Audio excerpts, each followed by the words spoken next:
मनोज जरांगे पाटलांच्या पायी दिंडीमध्ये विद्यार्थी सुद्धा सहभागी झालेले आहेत।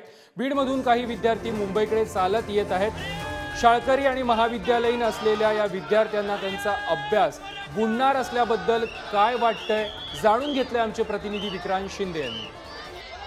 आपण उभे आहोत इथे आपण पाहू शकतो की मोठ्या प्रमाणावर मराठा आंदोलक जे आहेत ते त्यांच्या दिंडीमध्ये म्हणजे मनोज जरांगे पाटलांच्या पायी दिंडीमध्ये सहभागी होण्यासाठी थांबलेत। याचं वैशिष्ट्य असं आहे की शाळकरी मुलं जी आहेत ती सुद्धा आपल्याला या मराठा आंदोलकांमध्ये पाहायला मिळतात। दादा काय सांगशील, कितवीत आहेस तू, गाव कोणतं तुझं, कुठून आलं? मी 9वीत आहे, नफरवाडी गाव आहे, पाटोदा तालुका, जिल्हा बीड। मुंबईला कशासाठी चालला? आरक्षणासाठी।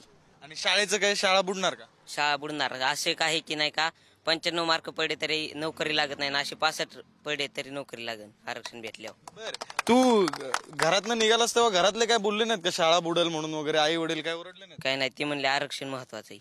बरं, म्हणजे घरातून सुद्धा आरक्षणाच्या मागणीला पाठिंबा असं सांगितलं जातंय। दादा तू कितवीत आहेस?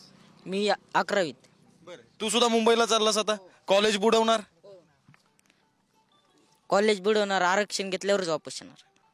हे खरं तर आपल्याला विद्यार्थी पाहायला मिळतात, म्हणजे शाळकरी विद्यार्थी असतील किंवा कॉलेजचे विद्यार्थी असतील, त्यांचं असं म्हणणं आहे की आरक्षण मिळवणं आमच्यासाठी जास्त महत्वाचं आहे। कारण प्रतिक्रिया अशी समोर आली की 95% मिळाले तरी सुद्धा आम्हाला पुढे ऍडमिशन मिळत नाही आणि आरक्षण मिळालं तर आम्हाला 65% सुद्धा ऍडमिशन मिळेल असं त्यांचं म्हणणं आहे। कॅमेरा पर्सन ललितसह मी विक्रांत शिंदे, पुढारी न्यूज, बीड।